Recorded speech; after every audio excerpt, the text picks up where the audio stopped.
All right, so good afternoon to everyone. And again, you're here for the through course or growth assessments for mathematics and ELA information session. I'm now going to turn it over to Sherry Drake, who's going to kick us off with this presentation for this afternoon. Sherry. All right. Good afternoon, everybody. I hope you guys having a great day at school. So we're going to go ahead and get started, give you a little bit of information about this presentation. So Dr. Byrd-Wright's going to fast forward the screens for me. So today's agenda, we're going to talk about the why, about the superintendent's email. We're going to talk about what the tests look like, our measurement of growth for 2022, and looking ahead to 2022-23. So the little bit of the why behind it, well, the why is because legislation was passed and the General Assembly said that we will be giving this assessment. So this assessment is for grades 3 through 8 in mathematics and in English. It will be administered in the fall. So we're going to talk about that when and what that looks like for you all as educators. We're going to look at grades 3 through 8 again, reading and math. And then we will have full implementation in 22-23 with 3 assessments in the fall, mid-year, and of course our spring SOL. So this year we're looking at fall, reading and math 3 through 8. All right, so implementation, this is called the growth assessments. If you're wondering what's this called, we just want to make sure that we know where our children are in our growth. It's very short. It's a very short test. We're going to talk about the blueprints for math and reading. It's a computer adaptive test. I'm using SOLs, and it works on the previous year's content. So we're going to talk a little bit about that. So if you're a 3rd grade teacher, it's going to measure 2nd grade. If you're a 5th grade teacher, it's going to measure 4th grade's content. We're also going to look at anything that maybe was unfinished, unlearned due to our 2021 pandemic. And also it's going to serve as kind of like a baseline assessment for 3 through 8 reading and math. And then we will compare that to our spring 2022 SOL. Lisa, is this you? Yes. All right. So just some clarifications about the 3 course. There is no expectation to prep your students in advance for this assessment. And students, as Sherry mentioned, will be assessed on the content they were assessed on in spring 2021. Also, in addition to this, there's no passing or failing score for grades 3 through 8, both the reading and math growth assessment. And again, there's no expectation that instruction or review of the content on these assessments is needed. And the results of these assessments will serve as a baseline for growth for this year. For the 21-22 school year, the growth will be measured by comparing this coming spring's SOL scores against either spring 2021 SOL scores or the fall growth assessment. The comparison that shows the greatest growth will be used for our accreditation. Some things to note with this growth assessment: expedited retakes will not be administered for these growth assessments. Test administration will mimic what we typically see for SOL administration. And then lastly, students enrolled in virtual Virginia will need to come to school in order to take this assessment. There's no way that it's not available remotely.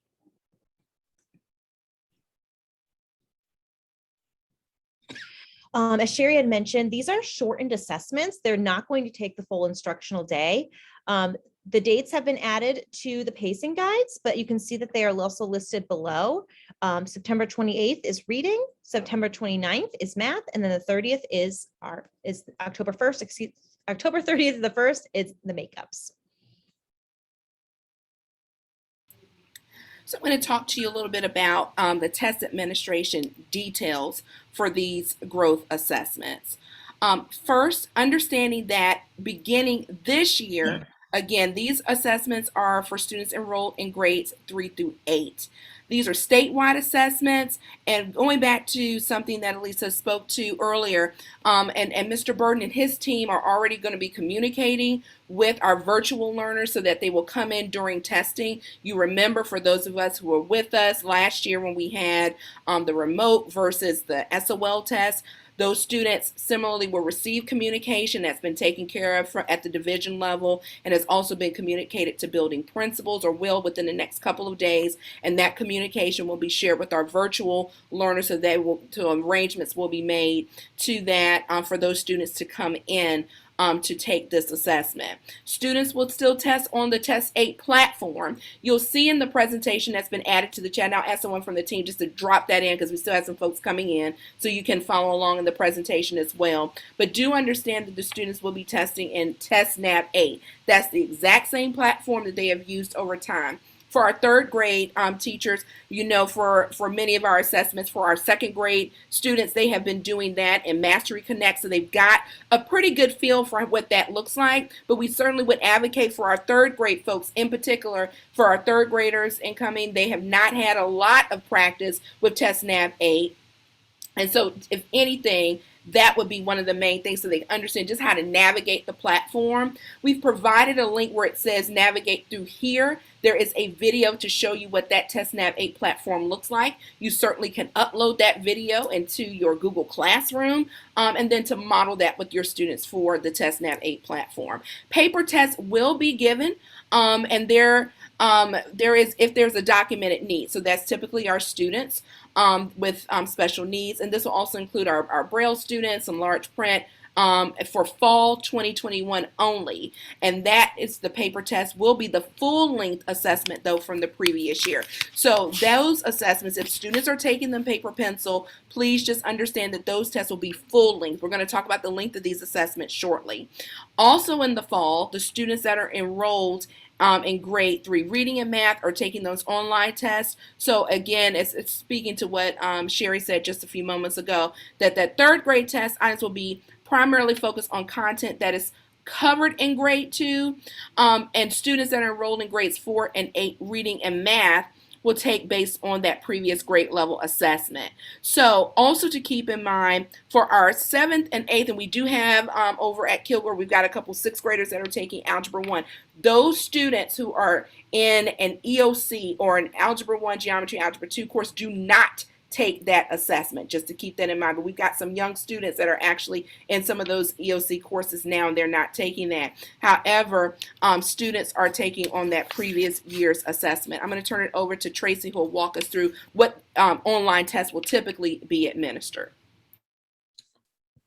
All right, so just looking at the screen here, when we're talking about the online test, we want to look at the different columns. And so that first column is going to really address what was taught last year, spring 2021, in terms of their grade levels. And the next column, you'll look and see what they're being taught currently. And so this is also the column that you want to look at for their current grade level. And then what I would like for you to do is to look at the column beside that, because you'll notice that for the grades grade 3, those assessments will stay the same. So you'll see that grade 3, what they're currently in, they will have that current test name. So they'll be taking the reading grade 3 fall assessment. So you'll see that. But remember what Ms. Byrd-Wright said is that those skills will be the primary skills that will be covered will be the grade 2 skills. But if you look down at the grades 4 through 8, you'll notice that there is a shift taking place, so that you'll see in that far left column, you'll see that this is what they were taught last year. So we're looking at the grade 4. If you look at the column beside it, you'll see the fall 21, what they're being taught now. So your current 5th graders are in essence going to be taking a 4th grade assessment. So they're going to be being assessed on 4th grade skills, even though that test name will be called, if they're in the 5th grade, the test name is going to be called the grade 5 reading fall 2001. In other words, they're going to be tested on skills that they were to be taught last year. So it's nothing where they have to have mastered a skill, and it's not similar to what your typical diagnostic would be, because this is an assessment that's going to measure growth. We want to know what they have, and we're going to take this as a baseline component, and then we're going to compare it later on. Okay. All right, so that was the online version, and the same is true for the paper version. So you'll see that the names are the same, or the names are similar, and the similar situation happens with the grade 3. So those students who are going to be primarily tested on, the test name is going to be the grade 3, but the skills are going to be the grade 2. But you'll see that for the grades 4 through 8, the test name is, the skills are actually going to refer back to the previous year, and the same thing for the test name. Okay. So there are some exceptions that are related to accelerated mathematics. This is more so applying for our middle school folks for this particular slide, but this information is available to you. But do understand that if a student was accelerated, for example, if there's a 5th grade student that was enrolled in 6th grade math, and we did have some of that, this is more so for my Kilgore friends that are on today, here you'll understand that those students will then take the grade 6 mathematics test, and in the fall that student is a 6th grader now enrolled in grade 7, will take that 7th grade test. So we did have some acceleration in some of primarily at Kilgore, a few of our elementary schools, but do understand that they're going to take the appropriate grade level test. I think that was emphasized by Ms. Judd. So you'll also see the accelerated mathematics assessments that will be provided. And again, those students that took the grade 8 mathematics, so we did have a few 5th graders taking pre-algebra, those students will not be testing. Why? Because they are currently enrolled now in Algebra 1. I'll turn it over to Leslie at this time. All right, so the before testing logistics are going to be very similar to what we're used to seeing when students are taking the SOL assessment at the end of the year. These are things typically that your school testing coordinator will be taking care of. For those of you who have been through SOL testing previously, these are going to be very familiar to you. So your school testing coordinator is going to be provided with everything that they need to get you all going. That's going to include initial TestNav-8 training. Refresher trainings are going to be available.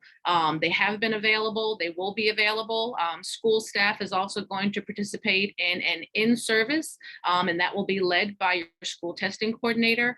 You will also be signing a test security agreement. So protocol for SOL testing at the end of the school year is going to be similar for the fall growth assessment or through assessment.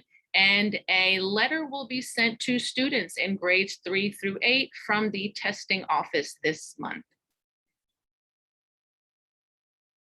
All right, during testing, testing will take 1 day. So we will not have any 2-day testing for this because these assessments are definitely shorter than what students typically experience during the spring testing that they have for SOL testing at the end of the year. So grades 3 through 8 mathematics, there will be 20 to 25 items. It is computer adaptive.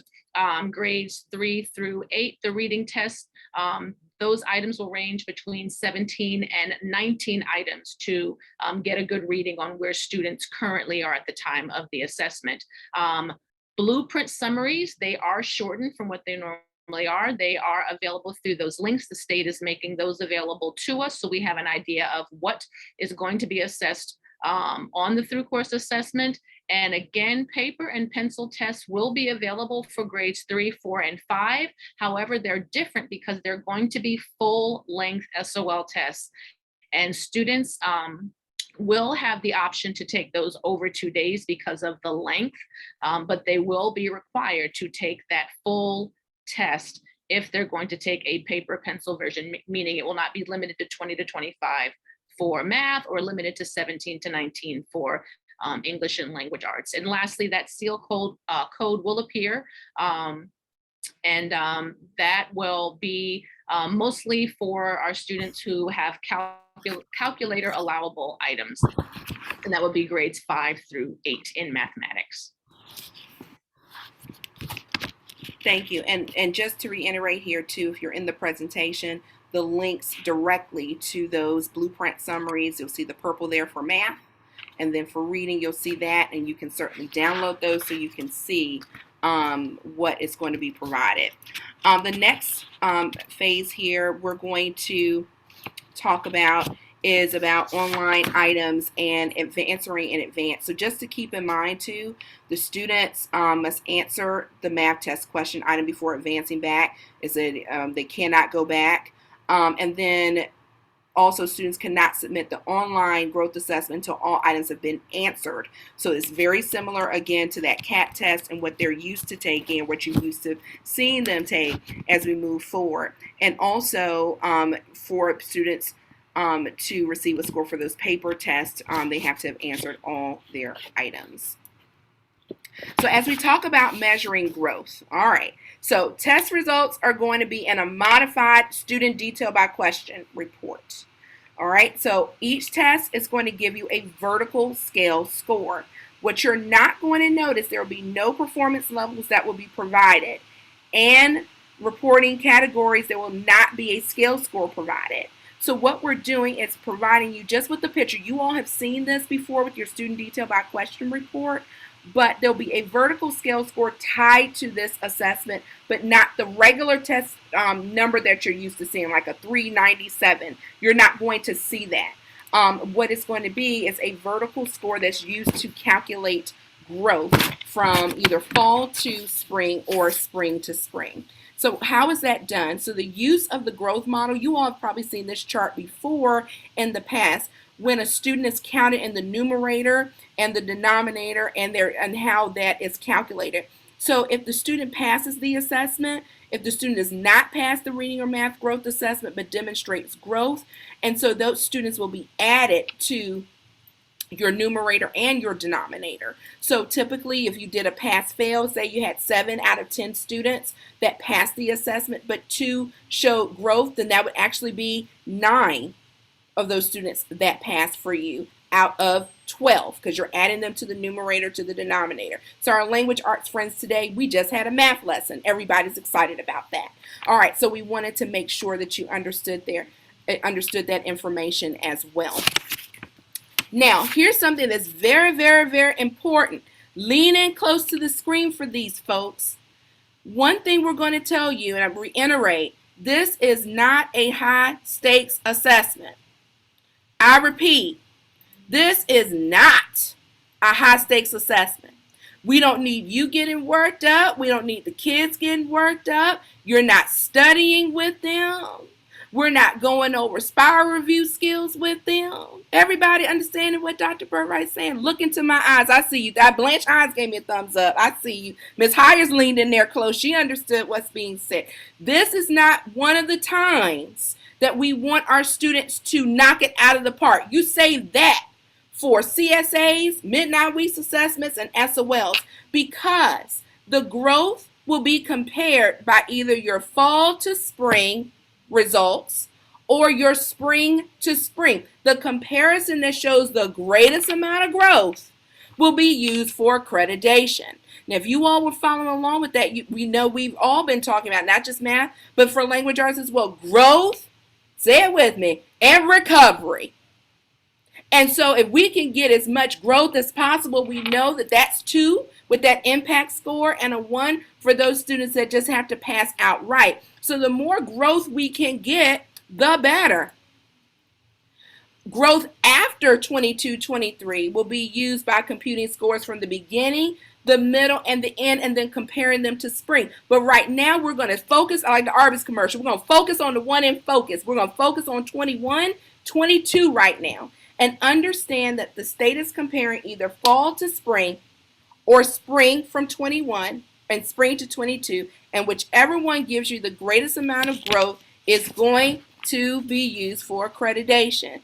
Give us a thumbs up, put it in the chat, or you can show on this screen. I'm looking over there. I see you over there. Thank you, Miss Jones. I see you over there. Thank you, Helen. I see you. That everybody understood. Thank you, Miss Wallace. Hey, good to see you. I understand. So, Miss Cochran, too. Everybody got it. Okay. Y'all are fantastic. We love it. All right. So, Tracy's going to talk to us about looking ahead and what the growth assessments will look like. We are going to just give you a tidbit or a peek into what 22-23 will look like. And then, of course, we can then stop and take some questions as well. And I see Linda has joined us as well, so she can certainly chime in to help with some of those questions as we move forward. Over to Tracy. just as Ms. Byrd-Wright has said, we do want to keep the main thing. And this right now we're looking at, what we have in front of us. But with the mindset of what are we going to do with this next year? So let's go ahead and look at this. So next year, students are going to take an online test. It will be computer adaptive for grades 3 through 8, reading and mathematics. The blueprints are going to continue to be shorter. The available items will cover SOL contents for grades 3 and 8 through 8, excuse me. Items covering content below grade 3 are being developed and will be field tested as a part of the grade 3 assessments in fall of 2022. Shorter paper tests will be developed for use in 2022-23 by students needing, to complete a paper test. Okay. Can we go back? I believe there was a slide that we missed, Ms. Byrd-Wright. Right, okay, there it is. So full implementation of the legislation is scheduled to occur for the 2022-23 school year. So what we're looking at this year, we have the growth assessment that we're taking currently. And of course, those dates were shared out with you guys. So we're taking it here in the fall, and then we're going to later on take our regular SOL assessments as we normally would in the spring. But for the 2022-23 school year, it's going to be twice per year. So you're going to have one that's going to be similar to what we're doing now in the fall, but then you're also going to have a mid-year assessment. And then you're going to have the regular spring SOL. So all of those pieces of data is going to provide information regarding the growth of our students, and all of it works together to support accreditation for our division. So with that being said, as Dr. Byrd-Wright indicated, remember, this is not a high stakes assessment. And we want to make sure that, we are, fully recognize that this is not something that your students need to prepare for. Okay. All right. Thank you so much, Dr. Byrd-Wright. Turn it over to you. Awesome. And so what I'm going to do now, I'm going to stop sharing my screen. And now we can we've got time. Look at us go. We've got time for any questions that may be good for the good of the group. And certainly Mr. Burton, our Division Director of Testing, is on as well. If he wanted to provide any insight as well from the STC lens, from the work that his team is already doing. And then Linda is also on, Pedron Dietz, who is our fabulous supervisor for testing and accountability, who, helps manage us very nicely to make sure that we're going in the right direction when it comes to data. And so, Mr. Burton, did you have any thoughts that you wanted to share with the team?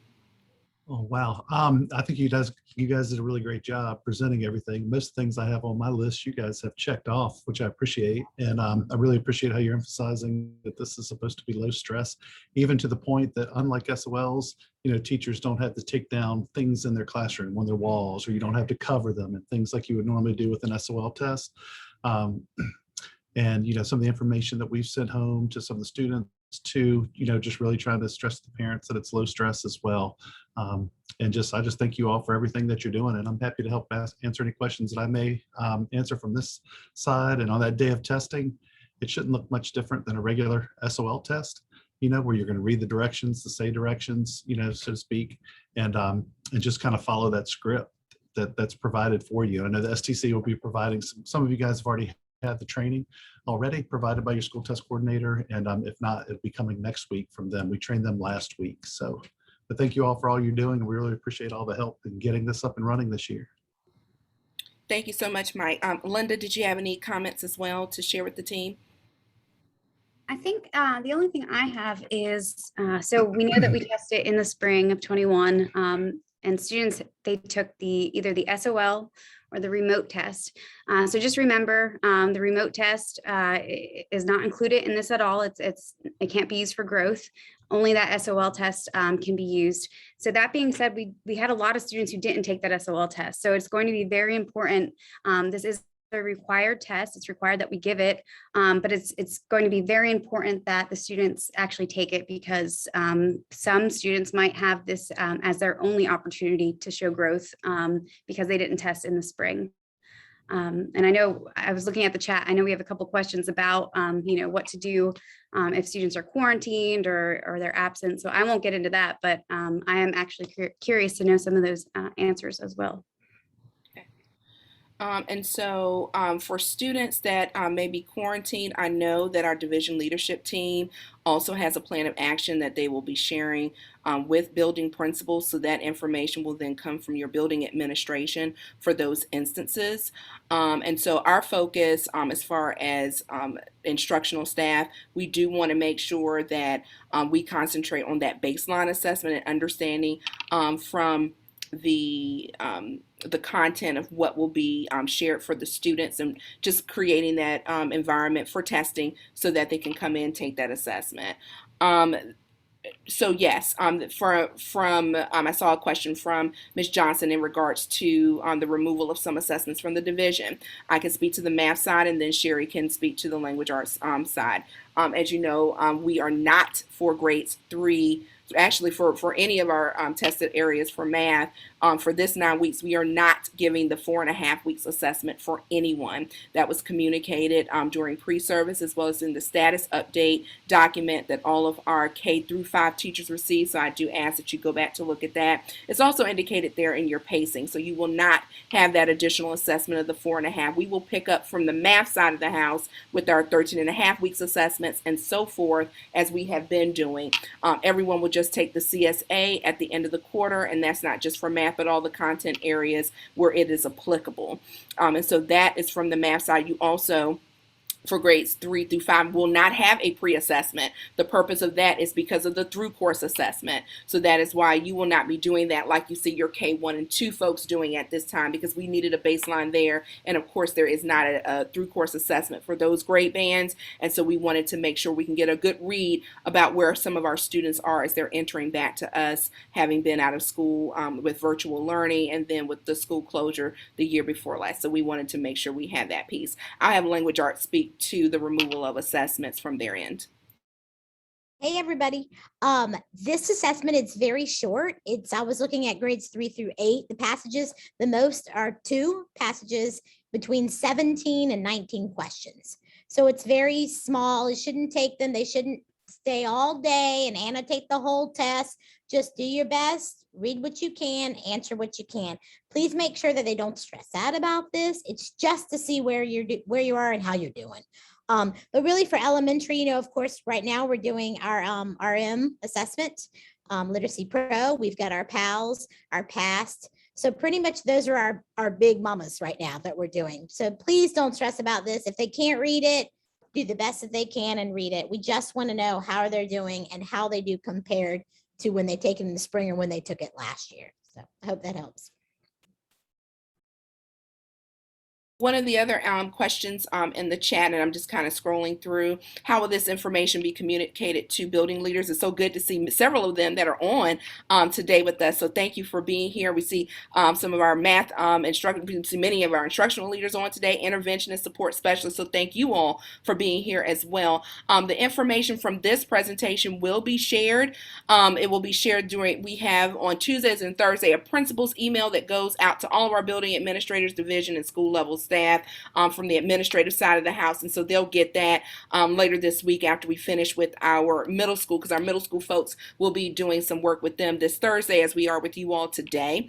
And then for our math folks, this presentation and the recording will also drop into our Google Classroom, and I know that the language arts team will be getting the same presentation out. But for grades 3, 4, and 5, you'll see a joint email come out from Sherry and I later this week that'll have this presentation, and please make sure that you've gotten it from the chat. I'll have I think Leslie propped it in there a couple times, but do it just once more because there had a few folks that just came in towards midway. So you'll have a copy of this presentation along with this recording.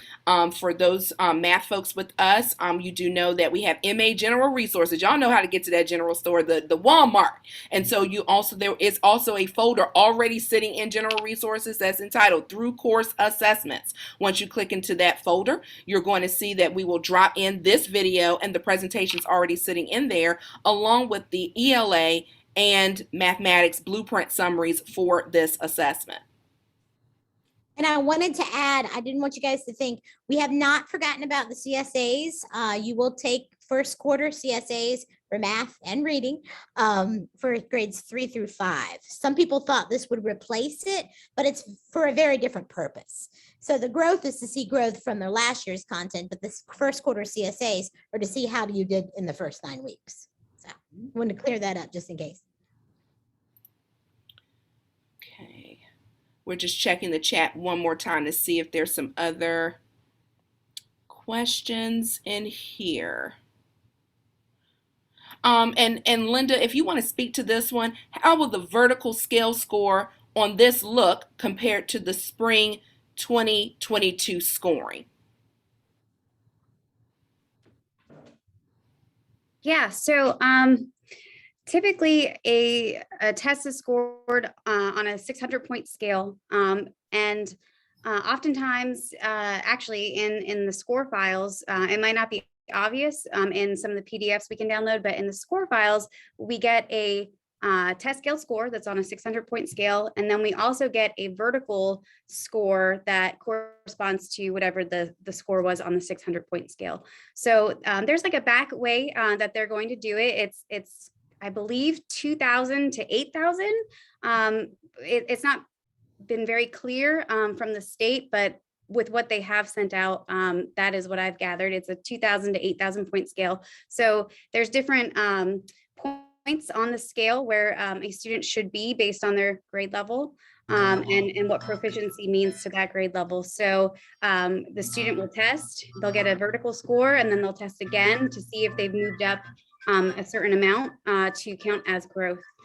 So it's going to look a little bit different, but we will figure that all out as we go. And we'll actually, like previous years, we'll send out a list of students to say, these are your students who are eligible for growth, and this is what they would need to get in order to show growth on the new assessment. So that is all coming hopefully in the next month or two. Great question. Are there any other questions? I do want to address this too, because I saw this one pop in the chat as well. From the mathematics department, we provide a growth and recovery report. And so that report will also be updated soon after we do the through course assessments with that information as well. Speaking to what Linda was referring to, and that is to let you know what's that score that they need to attain to either demonstrate growth, or if they're a student that's growth and recovery, and that impact score. So that information is forthcoming as soon thereafter the through course assessments. You will see that uploaded in your school data file from MA General Resources. And of course, we will let your ILs know as well when that information is in, along with our building administrative teams when that information has been uploaded for you. I think we'll look one more time here in the chat. I don't see any other questions at this time. What I'm going to do at this point is just stop the recording.